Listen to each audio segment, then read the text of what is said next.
I hadn't spoken to anyone outside Lorenzo's inner circle in 5 years. No family, no friends, no casual conversations with baristas or small talk with neighbors. I existed in a beautiful void. A villa in Tuscany with views of olive groves and vineyards, servants who were polite but distant, and a husband who visited me 3 times a week like I was a mistress instead of a wife. Lorenzo Moretti said it was for my protection, that his enemies would use me against him if they knew I existed. That being invisible kept me safe. I believed him because what choice did I have? We'd married in a private ceremony 5 years ago. Just us, a priest, and 2 witnesses who were both dead now. No photos, no certificate filed with any government, no record that Anna Moretti had ever become anyone's wife. Sometimes I wondered if I was real at all. The first crack in my carefully constructed prison came on a Tuesday morning when I was organizing Lorenzo's study. He'd left early for business in Milan, told me not to touch his desk, but I'd spilled coffee and was frantically cleaning before it stained the antique wood. That's when I found the folder. Red leather, tucked in the bottom drawer under financial documents I wasn't supposed to see. Inside was a death certificate for Anna Moretti, dated 7 years ago. Cause of death, drowning. There was a photo clipped to it, a woman who looked enough like me to be my sister. Dark hair, similar features, same general age. But it wasn't me. My hands shook as I read further. Birth certificate, also for Anna Moretti, showing a birthday 2 weeks different from mine. Passport with her face, documents, bank records. An entire life that had ended in Lake Como 7 years ago when Anna Moretti, daughter of Giuseppe Moretti, had drowned after a boating accident.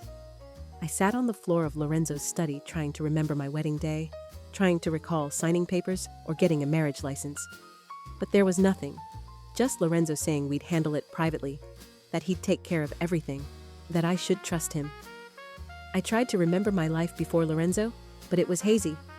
I'd had a head injury in a car accident right before we met, he'd told me.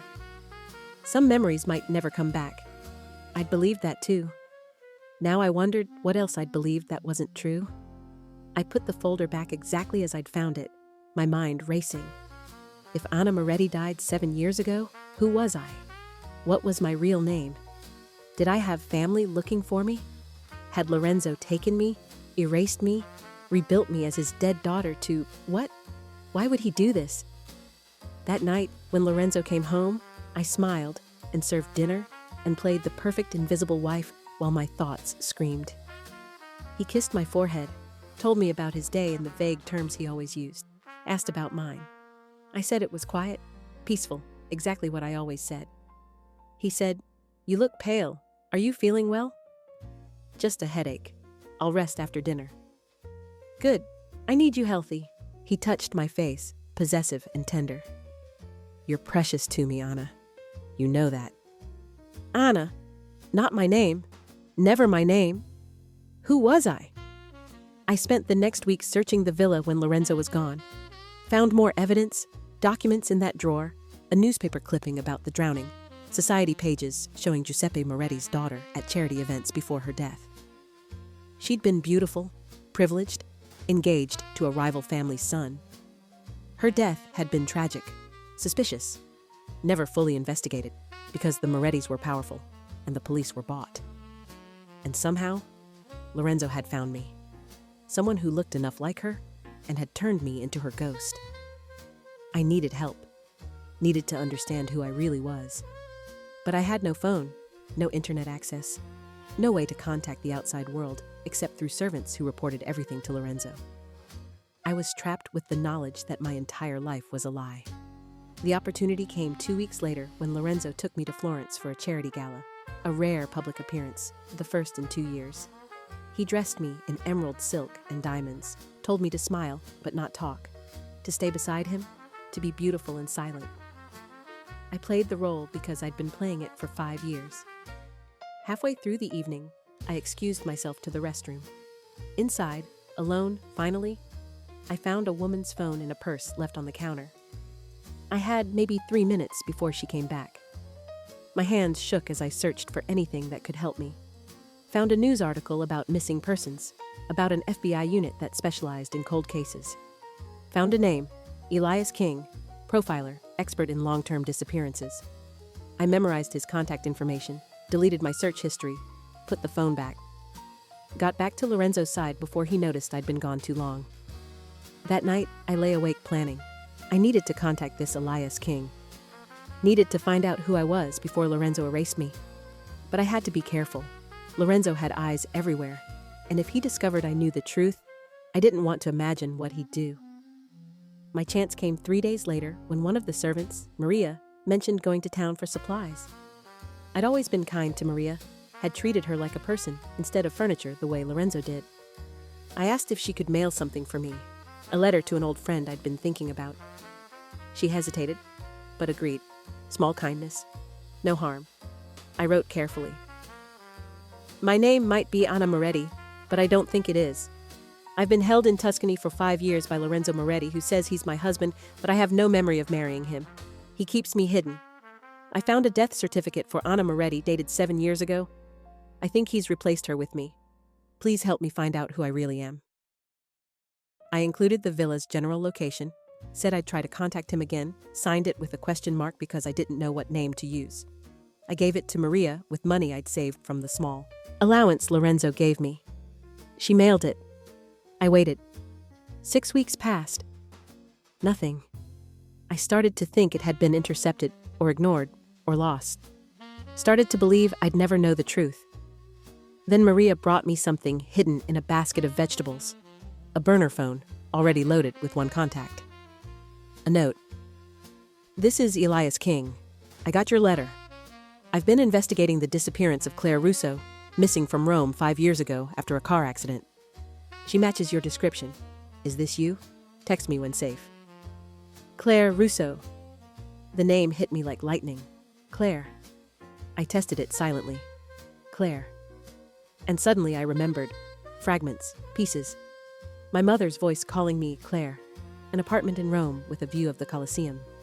Working as a translator. The car accident. Waking up in a hospital with Lorenzo sitting beside my bed saying he was my fiancé. That we'd been engaged. That the accident had hurt my memory, but I'd recover. I'd believed him. Had been vulnerable and scared, and he'd seemed so certain, so caring. And slowly, he'd isolated me. Moved me to Tuscany, married me in that ceremony that now I knew was fake, built me into Anna Moretti piece by piece. I was Claire Russo, and I'd been missing for 5 years. I texted Elias. Yes, I'm Claire. He took me after the accident, made me believe I was Anna Moretti, his wife. How do I get out? His response came quickly. Carefully. Moretti is dangerous. I need evidence before I can move. Can you access documents, photos, anything proving your real identity or his deception? Over the next month, Elias and I communicated in stolen moments. I sent photos of the death certificate, of documents comparing real Anna to me, of the villa and Lorenzo's private papers. Elias sent me information about Claire Russo, my real life, my mother who'd been searching for me, my career, my friends who'd never stopped looking. And somewhere in those messages, something shifted. Elias wasn't just an FBI agent investigating a case. His messages grew warmer, more personal. He told me about his own losses, his sister who'd disappeared when he was young and was never found, how that drove him to this work, how finding me felt like finding a piece of what he'd lost. I told him about the isolation, the fear, the slow realization that I'd been living in a beautiful cage, how talking to him was the first time in 5 years I'd felt like a person instead of an object. When this is over, he texted one night, I want to meet you properly, take you to dinner, show you Rome again, help you remember who you were. I might not be her anymore. I might be too broken. Then I'll help you figure out who you are now. You're not broken, Claire. You're surviving. I fell for him through text messages and stolen moments. Fell for someone I'd never met, but who saw me, really saw me, in a way Lorenzo never had. It was dangerous and stupid, and probably just transference or desperation, but it felt real. Then Lorenzo found the phone. I'd hidden it in a loose floorboard in my closet, checked it obsessively, thought I'd been careful. But Lorenzo had been watching me, noticing the changes, the way I'd stopped being quite as compliant. The secret smiles, the distraction. He came into the bedroom holding it, his face dark with rage I'd never seen before. Who is he? I backed away. Lorenzo, who is he? He threw the phone against the wall. It shattered. An FBI agent. You've been talking to an FBI agent, sending him my documents, betraying me. You betrayed me first. You stole me, erased me, made me into a dead woman. My voice shook, but I stood my ground. My name is Claire Russo, not Anna. You had no right. I had every right. I saved you. He moved toward me, and I pressed against the wall. You were nobody. Broken. Alone after that accident. I gave you a life, a home, everything. You gave me a prison, a lie. I gave you love. His voice broke on the word. I saw you in that hospital, and you looked so much like her, like my Anna, and I thought I could bring her back, could fix what I'd done. What you'd done? Lorenzo, what did you do? He turned away, ran his hands through his hair. The drowning. It wasn't an accident. We argued. She ran, fell off the boat. I tried to save her, but she was gone.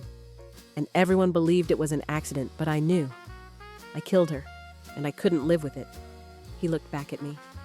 Then I found you, and you needed someone, and I needed her, and it worked. It was working. It was a lie. I'm not her. I'm not Anna. You are now. You've been her for 5 years. You're my wife. We're not married. That ceremony was fake. Everything is fake. It's real because I say it is.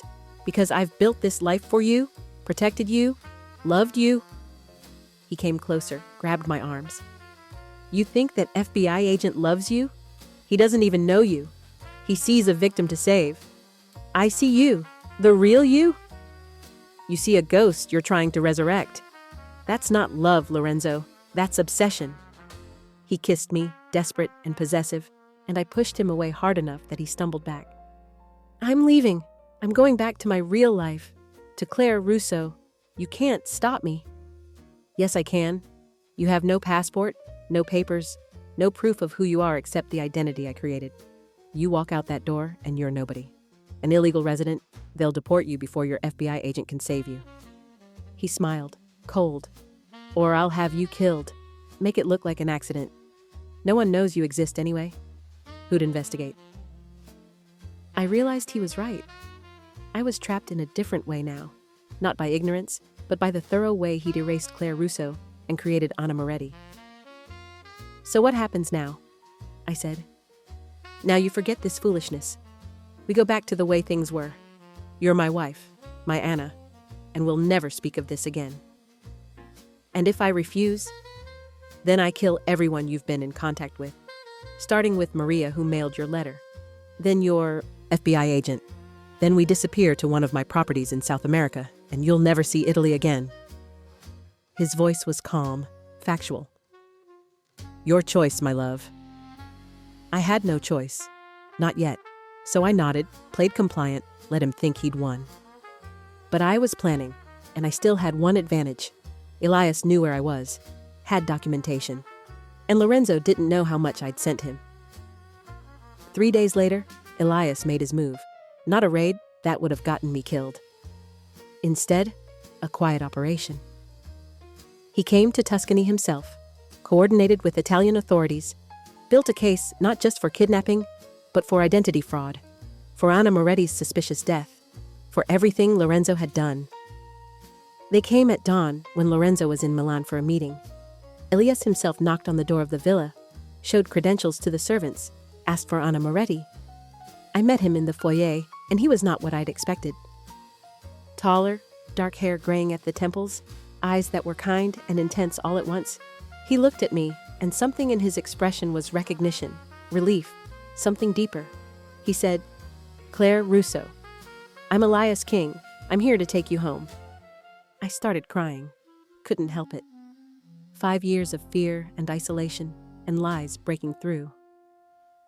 He stepped forward carefully, gave me space to decide, and I closed the distance, let him hold me while I fell apart.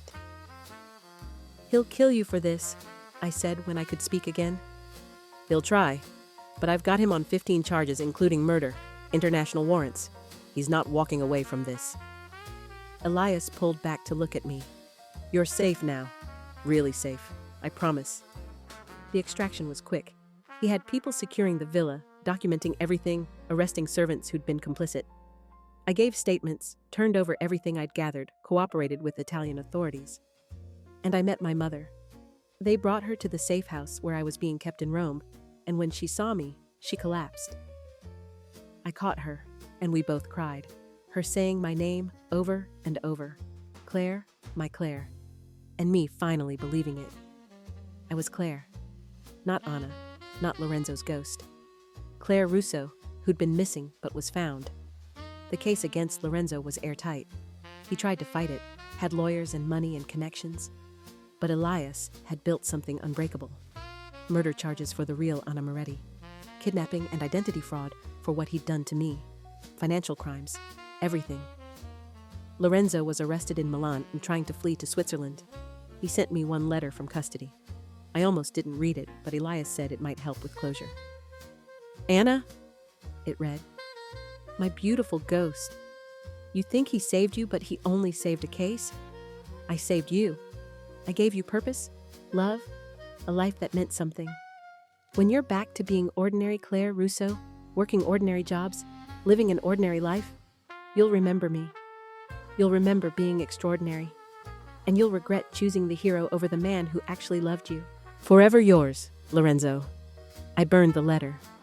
Elias said, he's wrong, you know. You were never ordinary. You were extraordinary before him, and you'll be extraordinary after. He just tried to own something he couldn't create. How do you know? I said. You don't know Claire Russo. She's been gone 5 years. Then let me get to know who you are now. He smiled. If you want, no pressure, no expectations, just, I'd like to know you, really know you. Not as a victim or a case, just as Claire. We started carefully. Coffee while I was still giving statements and working with prosecutors. Walks around Rome where I relearned my city, remembered pieces of my old life. Dinner eventually. Conversation that went deep, learning each other's histories and hurts and hopes. He told me about his sister, how she'd been taken when he was 15, how they'd never found her, how every case he solved was trying to find her in some way, how finding me had felt different, more personal, more important than any case before. I told him about the gaps in my memory, the things I still couldn't recall, the fear that Lorenzo had damaged me permanently, about the guilt of surviving when the real Anna hadn't, about the strange grief for a life I'd never actually lived, but had inhabited for 5 years. You're not responsible for what he did to Anna, Elias said, and you're not responsible for surviving. You did what anyone would do. You adapted. You survived. That's not weakness. That's incredible strength. I don't feel strong. You are. You figured out the truth. You reached out for help. You gathered evidence while living with a killer. You escaped. If that's not strength, I don't know what is. 6 months after my rescue, Lorenzo Moretti was convicted on all charges. Life in prison, no possibility of parole. His organization dismantled, his properties seized. Justice served in a way that felt both satisfying and hollow. I was free, but years had been stolen that I'd never get back. Elias was there at the sentencing, sat beside me while I watched Lorenzo led away in handcuffs. He didn't look at me, didn't acknowledge I existed. To him, I was already a ghost again. The Anna he'd lost a second time, the Claire who'd betrayed him. Good. Let him forget me. I was finally ready to be forgotten by him. After the trial, Elias and I went to Lake Como. Stood at the place where Anna Moretti had drowned 7 years ago, where Lorenzo's obsession had begun. I said, do you think he actually loved her, the real Anna? I think he loved the idea of her, the possession of her, not actually her. Elias took my hand. Real love means wanting someone to be free and happy, even if it's not with you. Lorenzo only wanted ownership. Is that what you want? For me to be free and happy? Yes, even if it's not with me. He squeezed my hand. But I'm hoping it might be. I kissed him there by the lake, where Anna had died and Claire had been reborn. It was gentle and real and built on honesty instead of lies. We moved slowly. I wasn't ready for anything intense, still processing trauma and reconstructing my identity.